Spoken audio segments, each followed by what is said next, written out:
আসসালামু আলাইকুম রহমতুল্লাহ বারাকাত। আসলে আজকে বাংলাদেশের সকল মানুষের কাছে একটা স্মরণীয় দিন। যে আজকের দিনে যে ছাত্ররা যে আন্দোলনে নেমেছে, তাদের এই আন্দোলনটা আজকে সফল হয়েছে। তাদের এক দফা যে দাবি ছিল ওটা সফল হয়েছে। আর যে এতদিন ধরে যে আলেমদের উপরে যে নির্যাতন, দেশের উপরে যে নির্যাতন, আজকে তা সেই স্বৈরাচার স্বৈরাচারী থেকে আজকে আমরা মুক্ত হলাম। আলহামদুলিল্লাহ, আল্লাহ তাআলার দরবারে শুকরিয়া আদায় করে আজকে যে উল্লাস দেখা যাচ্ছে বাংলাদেশে, বিশেষ করে হ্যাঁ, এই যে আমার মনে হয় না, আমরা তো স্বাধীনতার সময় ছিলাম না, 1971 সালের সময়।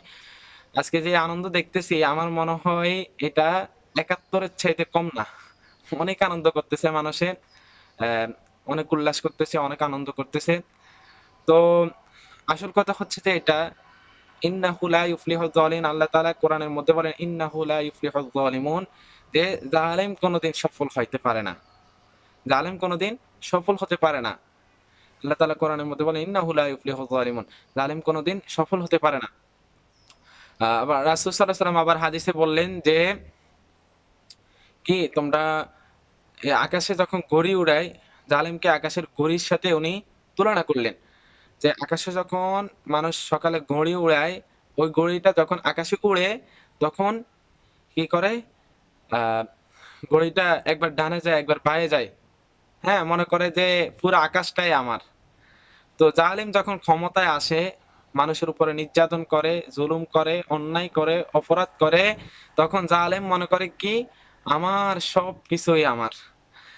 যখন আবার ওই যে সন্ধ্যাবেলা মালিকে ঘড়ির ধরে টান দেয়, ঘড়ির সুতা ধরে টান দেয়, তখন ঘড়িটা আবার যখন মালিকের কাছে ফিরে আসে, তেমনি ভাবে আবারও যখন জালেম অত্যাচার করতে করতে করতে যখন কি অত্যাচারের শেষ সীমা পার হয়ে যায়, যখন আল্লাহ তাআলা টান দেয়, তখন জালেমকে এভাবে দেশ দেশ ছাড়তে হয়, দেশ থেকে পালায়ে যেতে হয়। তো এইভাবে আসলে জালেম কিভাবে জুলুম করে আমাদের উপরে।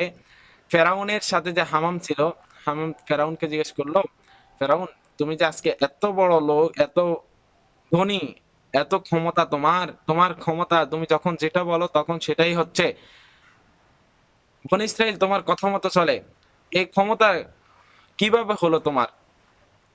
তখন ফেরাউন ওই দিন হামামের প্রশ্নের দুইটা উত্তর দিলেন। এক প্রশ্নের দুইটা উত্তর দিল ফেরাউন।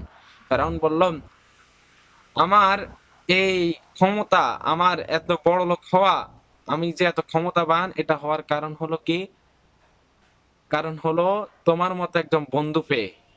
কিরকম? তুমি আমারে যে কি কুবুদ্ধি দিতা, যে মেরে ফেলো, কেটে ফেলো, সমস্যা নাই।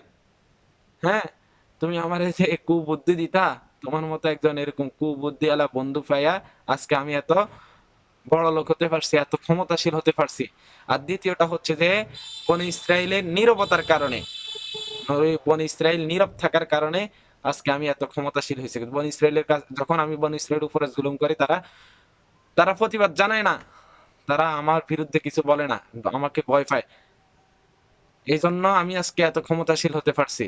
ঠিক তেমনি ভাবে কোন জালেম যদি আমাদের উপরে জুলুম করে, তাহলে ওই জালেমের সাথে যারা থাকে তারা ওই জালেমকে কিছু কুবুদ্ধি দেয়, তারে কিছু উস্কানি দেয়, সে তখন অনেক মানুষকে মারে, পিটে। হ্যাঁ, তারপরে আমাদের এই যে আমাদের উপরে জুলুম করতেছে, আমরা তখন চুপ থাকি। এই চুপ থাকার কারণে জালেম আরো বেশি করে জুলুম করে। এজন্য আমাদের যে চুপ ছিলাম আমরা, ওই চুপটাকে ভেঙে আমরা যে একটা, হ্যাঁ, একটা আন্দোলন করলাম, জেগে উঠলাম জাতি, গোটা জাতি জেগে ওঠার কারণে আজকে কি জালেম ফালানোর জন্য বাধ্য হয়েছে। তো সামনেতে যেই বাংলাদেশের ক্ষমতায় আসুক, সামরিক বাহিনী এবং অসামরিক বাহিনী যেই আসুক ক্ষমতার মধ্যে, সে কিন্তু মানুষের উপরে জুলুম করতে পারবে না। তাদের শিক্ষা হয়ে গেছে।